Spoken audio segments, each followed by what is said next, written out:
yaitu menganalisis makna dan kebahasaan teks biografi ya. Di sini kita akan mendata pokok-pokok informasi dalam teks biografi.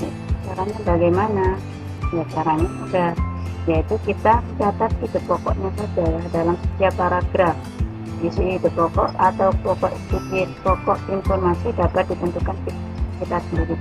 Jadi ada sebuah paragraf tadi ya, contohnya tadi latar belakangnya, orientasinya B.J. Habibie. B.J. Habibie. Jadi kamu tidak perlu mengambil kalimat utamanya, tapi apa bisa kamu tentukan dengan bahasa kamu sendiri. Misal B.J. Habibie terlahir dari keluarga yang sangat sederhana, dari 8 bersaudara. Kemudian beliau menikah dengan Ainun dan dikaruniai 2 anak. Sudah cukup. Nah, itu masuk dalam mencatat ide pokok. Dengan bahasa kita sendiri juga boleh. Jadi tidak harus kamu mengambil kalimat utamanya yang ada di paragraf itu. Selanjutnya ini saya hapus. Ya, selanjutnya yaitu menemukan pola penyajiannya karakter inti tokoh ya. Jadi di sini pola penyajiannya ada beberapa. Yang pertama yaitu menyampaikan langsung, ini sesuai dengan teks ya. Misalkan tadi di biografi teksnya B.J. Habibie, yaitu bahwasanya B.J. Habibie adalah tokoh panutan. Berarti itu sudah salah satu pola penyajian secara langsung yang disampaikan ada pada teksnya itu. Jadi secara langsung karakternya apa, sifatnya apa, seperti itu. Kalau penyampaian tidak langsung, berarti bisa dengan cara tindakan tokoh tersebut dalam menyelesaikan sebuah masalah. Seperti itu. Kemudian ada deskripsi melalui tindakan tokoh. Nah, ini tindakan tokoh juga. Misalkan gaya dia bekerja, gaya dia belajar, gaya dia berpikir, dan lain-lain.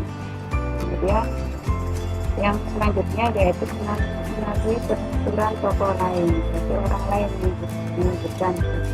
Berarti ada tambahan ya, ada tambahan tokoh lain yang menyebutkan bahwa tokoh B.J. Habibie itu menyebutkan seperti itu. Kemudian ada lain-lainnya, bisa melalui lingkungan juga, karena kerja keras B.J. Habibie mungkin dari lingkungan keluarga yang sederhana, yang ibunya wafat, jadi beliau menjadi pencari nafkah, sehingga beliau yang mau nggak mau harus bekerja. Itu ya, jadi melalui lingkungan sosial.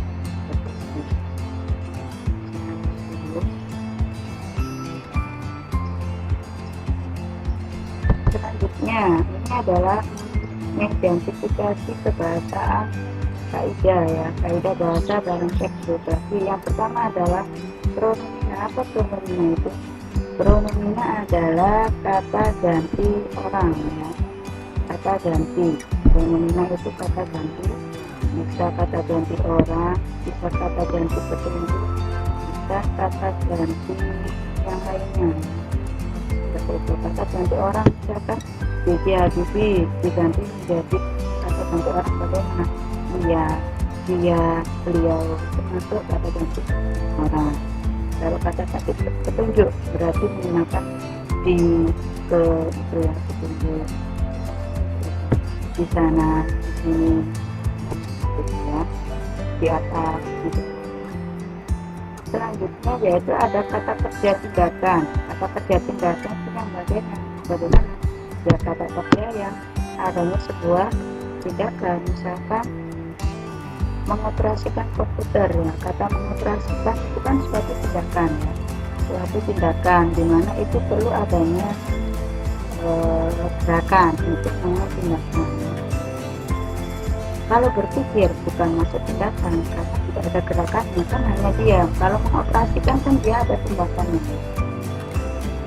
Selanjutnya kata adjektiva. Adjektiva ini adalah kata sifat ya, kata sifat, contohnya cerdas, jenius, pintar, dan lain sebagainya.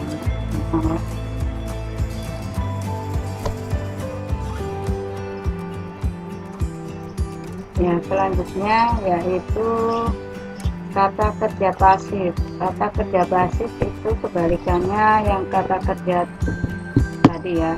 Kalau kata kerja pasif berarti kalau ada imbuhan me, berarti kalau pasif imbuhan di, misalkan dioperasikan. Kalau kata kerja tindakan tadi melempar, berarti kata kerja pasifnya dilempar, seperti itu. Jadi ada dikenai pekerjaan, itu namanya kata kerja pasif. Kemudian selanjutnya ada kata kerja hubungan aktivitas. Hubungan aktivitas itu suatu hal yang dilakukan untuk suatu keputusan yang ada kaitannya dengan aktivitas. Contohnya menyetujui surat perjanjian. Misalkan kata menyetujui itu masuk kata kerja hubungan aktivitas. Dan apa ya, aktivitas untuk menyetujui kan ada kegiatannya, tapi kata kerjanya itu hanya menghubungkan aktivitas aja, seperti itu. Selanjutnya yaitu adanya konjungsi. Nah, ini konjungsi atau kata hubung ya.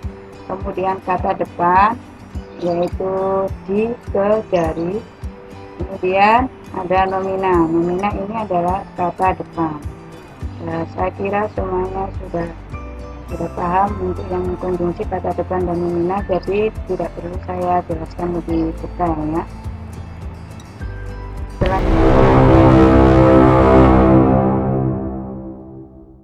Selanjutnya, nah ini terakhir ya, yaitu menceritakan kembali isi dengan pola yang berbeda.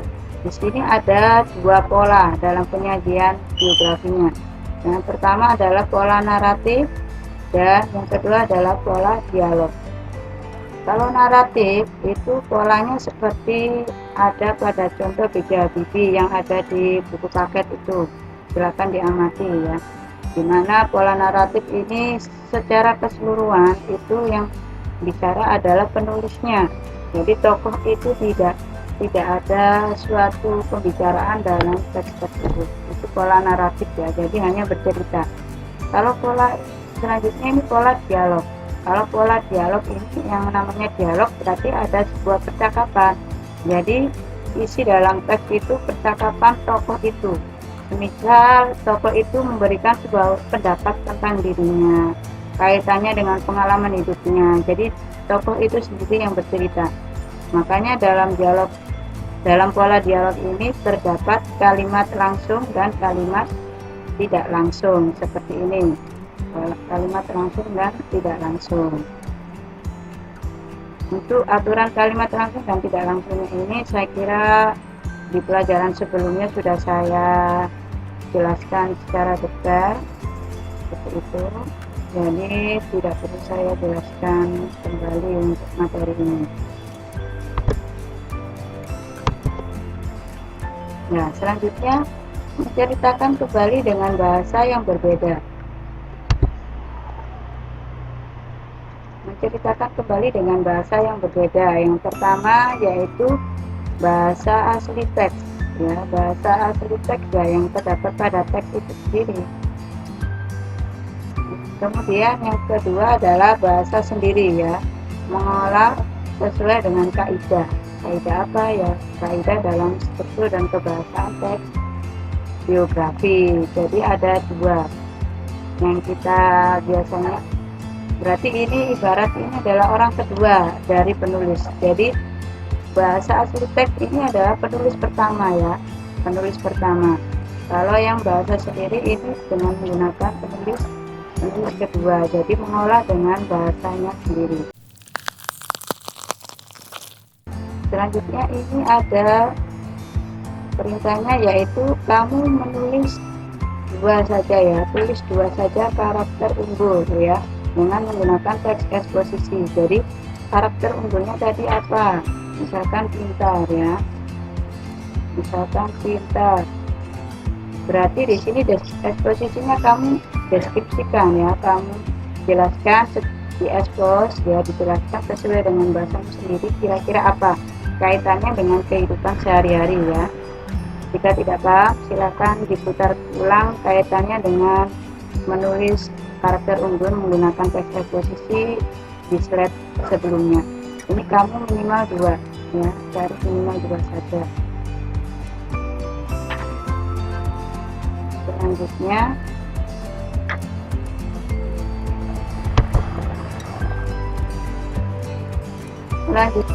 ini tugas mandiri keempat, yaitu carilah tokoh yang sangat kamu banggakan ya, tokoh yang kamu banggakan yang memiliki suatu hal yang beda yang menjadi motivasi kalian bisa. Selanjutnya yang kedua, setelah kamu menemukan, kemudian rangkumlah teks biografi tokoh tersebut ya. Ini bisa cari di browsing juga boleh ya. Kemudian rangkumlah teks biografi tersebut dengan bahasa kamu sendiri. Kemudian kalian rangkumnya. Nah, kalian rangkum.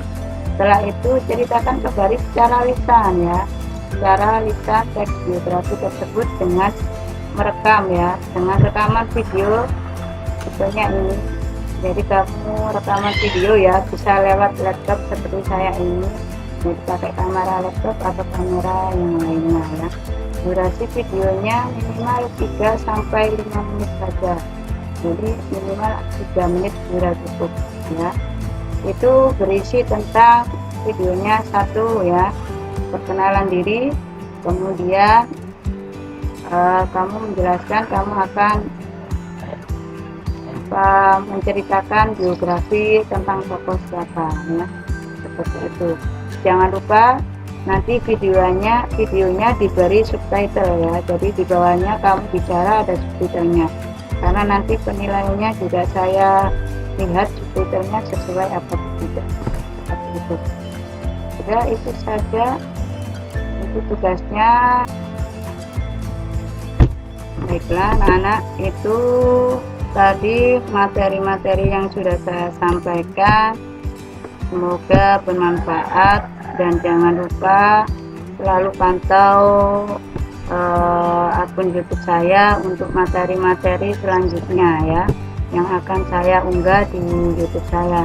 Oke, itu saja yang bisa saya sampaikan, semoga bermanfaat. Saya akhiri, wassalamualaikum warahmatullahi wabarakatuh, dan tetap jaga kesehatan.